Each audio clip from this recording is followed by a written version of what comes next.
Hello hi മുത്തുമണീസുകളെ എല്ലാവർക്കും പുതിയൊരു വീഡിയോയിലേക്ക് സ്വാഗതം. അപ്പം നമ്മൾ വൈകുന്നേരത്തെ ഒരു വീഡിയോ കേട്ടോ, രാത്രി ഭക്ഷണമാണ്. അപ്പം ഇന്നിപ്പോൾ വീഡിയോയിൽ പുതിയൊരാളെ കണ്ടില്ലേ, അത് ആള് ഞങ്ങളെ ഹസ്ബൻഡിൻ്റെ ഉമ്മ കേട്ടോ, കാക്കൻ്റെ ഉമ്മയാണ്.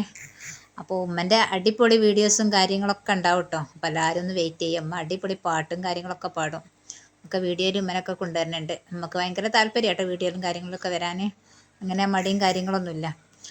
അപ്പോൾ നമ്മൾ ഇന്ന് വെക്കുന്നത് ഗോതമ്പ് ചോറാട്ടോ. അപ്പോൾ നമ്മൾ കുറച്ച് ഗോതമ്പ് എടുത്തിട്ട് നല്ലോണം ചേറി പെറുക്കി വെച്ച ഗോതമ്പ്, എന്നാലും നമ്മൾ എടുക്കുന്ന സമയത്ത് ഒന്നുകൂടി ഒന്ന് അതിലെന്തെങ്കിലും ഉണ്ടോ ഇല്ലെന്ന് നോക്കണമല്ലോ. അപ്പോൾ ഞാൻ എന്താ ഗോതമ്പ് ഒന്ന് ചേറിയൊക്കെ ചെയ്ത് അതിലുള്ള എന്തെങ്കിലുമൊക്കെ ഉള്ളതൊക്കെ പെറുക്കി ഒഴിവാക്കി കുറച്ചൊന്ന് നനച്ചിട്ടോ. നനച്ചതിന് ശേഷം നമുക്കൊന്ന് പൊതിർന്നിട്ട് നമുക്ക് മിക്സിയിലിട്ടൊന്ന് ഒന്ന് കറക്കുക, ഒന്ന് ചെറിയ രീതിയിലൊന്ന് പൊടിക്കുക കേട്ടോ. അപ്പോൾ എന്നും ഈ ഷുഗറും കാരണമൊക്കെ ഉള്ളതുകൊണ്ട് ചപ്പാത്തിയൊക്കെ തിന്നെല്ലാവരും മടുത്തണ്. അപ്പം നമ്മളൊന്ന് വെറൈറ്റി ആക്കിയതാണ് ഗോതമ്പ് ചോറ് ഉണ്ടാക്കാമെന്ന് വിചാരിച്ച്.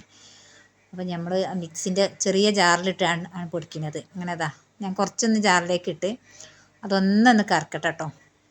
അധികം പൊടിയും വേണ്ട, ചെറിയ രീതിയിൽ നമുക്കൊരു കടിച്ചിട വേവാവണമല്ലോ. പൊടിഞ്ഞ് പോയാൽ അതിൻ്റെ ടേസ്റ്റ് ഉണ്ടാവില്ല, ഗോതമ്പ് ചോറിൻ്റെ ടേസ്റ്റ് ഉണ്ടാവില്ല. അപ്പോൾ നമ്മളിന്ന് ഒന്ന് പൊടിച്ച് നമ്മളിതാ പാത്രത്തിലേക്ക് ഇടണം കേട്ടോ. ഇനി കുറച്ചുകൂടി ഉണ്ട് പൊടിക്കാൻ, അതുകൂടി പൊടിക്കട്ടെ.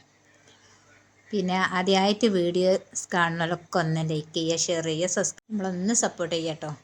അപ്പോൾ നമ്മൾ കുറച്ചുകൂടി ഉണ്ടായിനി, അത് മിക്സിൻ്റെ ജാറിലേക്ക് ഇട്ട് അതൊന്ന് പൊടിക്കട്ടെ. അപ്പോൾ ഈ ഗോതമ്പ് ചോറൊക്കെ നല്ല ടേസ്റ്റാണ്. ഗോതമ്പ് ചോറ്, അതുപോലെ മുതിരച്ചോറ്, അതൊക്കെ എന്നും നമ്മൾ ചോറും കറിയൊക്കെ ആയാലും ഒരു ടേസ്റ്റ് ഉണ്ടാവില്ലല്ലോ. ഇടയ്ക്കൊന്ന് വെറൈറ്റി ആക്കാം.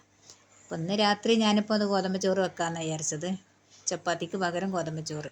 പിന്നെ ചോറ്, സാധാ ചോറുണ്ട്, വേണ്ടവർക്ക് അത് കഴിക്കുക. ഗോതമ്പ് ചോറ് വേണ്ടവർക്ക് ഗോതമ്പ് ചോറ് കഴിക്കുക.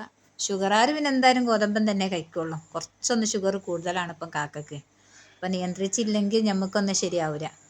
അപ്പോൾ അതാ ഞാൻ പൊടിച്ച് പാത്രത്തിലേക്ക് ആക്കിയത്. ഇനി നമ്മൾ കുക്കറിൽ നല്ലോണം കഴുകി, കുക്കറൊന്ന് കഴുകി നമ്മൾ കുറച്ച് വെള്ളം ഒഴിച്ചിട്ട് അതിന് പാകത്തിനുള്ള വെള്ളം ഒഴിച്ചിട്ട് നമ്മളൊന്ന് അടുപ്പത്ത് വെക്കാം കേട്ടോ കുക്കർ. അതിൽ കുറച്ച് ഉപ്പും ഇട്ട്, പിന്നെ തേങ്ങ ഇട്ട് വെക്കണവരൊക്കെ ഉണ്ട്. നമ്മളതൊന്നും ഇട്ട് വെക്കണില്ല. നമ്മൾ സാധാ ഇങ്ങനെ ഗോതമ്പിട്ട് അങ്ങനെ ചോറ് വെക്കാം കേട്ടോ. അപ്പോൾ വെള്ളം തിളച്ച് വരുമ്പോഴത്തേക്കും നമ്മൾ ഗോതമ്പ് നന്നായിട്ടൊന്ന് കഴുകുക കേട്ടോ. നന്നായിട്ട് കഴുകണം, അതിൻ്റെ പൊടിയും കാര്യങ്ങളൊക്കെ പോകണമല്ലോ. കഴിയുന്നതും 3-4 പ്രാവശ്യമൊക്കെ നന്നായിട്ട് കഴുകുക. പിന്നെ ഒരു ചുടുവെള്ളത്തിലോട്ട് കഴുകുക, അപ്പോഴാണ് അതിൻ്റെ ഒരു വൃത്തി ഉണ്ടാവുക. അപ്പോൾ ഞാൻ നന്നായിട്ട് കഴുകി. അപ്പം വെള്ളം തിളച്ചിന്. ഇനി അതിലേക്ക് ഇടട്ടെ കേട്ടോ. ആവശ്യത്തിനുള്ള ഉപ്പും ഇട്ടിട്ട് ഒന്ന് കുക്കർ അടിച്ച് വെക്കുക. ഒരു 3-4 വിസിലടിച്ച് നമ്മൾ ഓഫ് ചെയ്തിട്ട് പിന്നെ കുറച്ച് കഴിഞ്ഞിട്ട് തുറന്നാൽ മതി. അതിൽ ആവി കിടന്ന് ഇങ്ങോട്ട് വേകുമ്പോൾ നല്ലൊരു ഇതായിട്ട് സോഫ്റ്റായിട്ട് കിട്ടും കേട്ടോ. അപ്പോൾ നമ്മളിതാ ഒക്കെ റെഡിയായി, ഞാൻ അടുപ്പത്ത് വെച്ചിന് അന്ന് അടിച്ചിടട്ടെ കുക്കർ. ഇനി നമുക്ക് അതുപോലെ തന്നെ നമുക്കത് തൂമിക്കാം. ലാസ്റ്റ് ഒന്ന് തൂമിക്കാം. തേങ്ങയും കാര്യങ്ങളൊന്നും ഇടാത്തതുകൊണ്ട് തൂമിക്കാമെന്നാണ് ഞാൻ വിചാരിച്ചത്. അപ്പോൾ നമുക്ക് അതിൻ്റെ ഇടയിൽ കുക്കർ ഇങ്ങനെ വിസിലടിക്കുന്ന സമയത്ത് നമുക്ക് 2 ചെറിയുള്ളി എടുത്ത് വെച്ച് അതൊന്ന് കട്ട് ചെയ്ത് വെക്കട്ടെ കേട്ടോ. പിന്നെ നമുക്കിത് ഭക്ഷണം കഴിക്കാൻ നേരത്തിട്ട് പിന്നെ തൂമിച്ചാൽ മതി. അപ്പോൾ ചൂടോടെ തന്നെ കഴിക്കും ചെയ്യാമല്ലോ. അപ്പം ഞാൻ അങ്ങനെ കുക്കർ ഓഫ് ചെയ്തിട്ട് നമ്മളെ പണിയും കാര്യങ്ങളൊക്കെ കഴിഞ്ഞ് നമ്മൾ ഭക്ഷണം കഴിക്കാൻ നേരത്താട്ടോ പിന്നെ ഇതിങ്ങനെ ആക്കണം. പിന്നെ അവിടെ ഉള്ളതൊക്കെ ഒന്ന് ക്ലീൻ ആക്കി വെച്ചാൽ, എനിക്കിങ്ങനെ നിലത്തൊക്കെ ഇങ്ങനെ വെള്ളം ഉണ്ടാകുമ്പോൾ ഇങ്ങനെ എന്തോ ഒരു ഇതാണ്, ഒക്കെ ഉണങ്ങി നിൽക്കണം. നമ്മളിതാ ഭക്ഷണം കഴിക്കാനായിരുന്നു. അപ്പോൾ നമ്മളെ ഗോതമ്പ് ചോറ് റെഡിയാണ്. നല്ല അത് സോഫ്റ്റായിട്ട് വന്നിട്ടുണ്ട് കേട്ടോ. ഇനി നമുക്കൊന്ന് തൂമിക്കട്ടെ കേട്ടോ അത്. അപ്പോൾ ഞാൻ ഉള്ളിലേക്ക് അരിഞ്ഞ് വെച്ചിന്. അപ്പം നമ്മൾ ചട്ടി അടുപ്പത്ത് വെച്ച് അതിലേക്ക് കുറച്ച് എണ്ണ ഒഴിച്ച് കടുകും പൊട്ടിച്ച് നമ്മൾ ഉള്ളിയിട്ടൊന്ന് തൂമിച്ചെടുക്കുക. പിന്നെ അധികം വെളിച്ചെണ്ണയൊന്നും ഒഴിച്ചില്ല കേട്ടോ. അപ്പോൾ ഭയങ്കര വിലയാണ് എൻ്റെ വെളിച്ചെണ്ണയ്ക്ക്. അപ്പോൾ കുറേശ്ശെ ഉപയോഗിക്കുക, നമ്മളുള്ളതിനനുസരിച്ചൊക്കെ ഉപയോഗിച്ചാൽ മതി. അധികം എണ്ണ കൂട്ടാതെ വെക്കണതാണ് ഏറ്റവും നല്ലത്.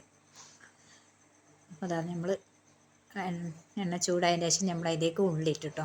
ഉള്ളി ഒന്ന് നന്നായിട്ടൊന്ന് മൂത്ത് വന്നിട്ട് നമുക്ക് അതിലേക്ക് ഗോതമ്പ് ചോറിലേക്ക് ഇടുക. ഇതാണ് മീൻകറിയും കൂട്ടി കഴിക്കാൻ കേട്ടോ. ചൂടോടെ കഴിക്കണം, അതാണ് അതിൻ്റെ ടേസ്റ്റ്. അപ്പോൾ നല്ലോണം അത് വാടി ഉള്ളി ഇങ്ങോട്ട് മൂത്തണം കേട്ടോ. ഇനി നമ്മൾ അത് ഗോതമ്പ് ചോറിലേക്ക് അങ്ങോട്ട് ഇട്ട് കൊടുക്കുക. അപ്പോൾ അത് ചെറിയ മോന് ഭയങ്കര ഇഷ്ടമാണ്. അവനിങ്ങനെ മീൻകറിയൊക്കെ ഒഴിച്ചിട്ട് തിന്നാൻ ഭയങ്കര ഇഷ്ടമാണ്. നന്നായിട്ടൊന്ന് ഇളക്കട്ടെ കേട്ടോ. ഇനി നമുക്ക് എടുത്ത് ആ ചട്ടിയിലേക്ക് തന്നെ ഒഴിച്ച് വെക്കാം. എന്നിട്ട് നമുക്ക് കുറച്ചൊന്ന്, അപ്പോൾ മോനിങ്ങനെ വെയിറ്റ് ചെയ്ത് കാത്തിക്കുക. ഓനത് ഇങ്ങനെ അധികം തിന്നൂല, കുറച്ചേ തിന്നുള്ളൂ. എന്നാലും അതിങ്ങനെ മീൻകറിയൊക്കെ ഒഴിച്ച് തിന്നാനേ. അപ്പോൾ ഓന് വേണ്ടി കുറച്ച് എടുത്ത് വെച്ച് കൊടുത്തിട്ട് അതാ നമ്മുടെ മീൻകറി. നല്ല പുളിയിട്ട് വെച്ച മീൻകറിയാണ്. അത് ഒഴിച്ച് കൊടുത്ത് ഒരു മീൻ പൊരിച്ചതും കൂട്ടി ഓനങ്ങനെ കഴിക്കട്ടെ മോന്. വീഡിയോ ഇഷ്ടപ്പെട്ടാൽ ലൈക്ക് ചെയ്യ്. ഓക്കേ.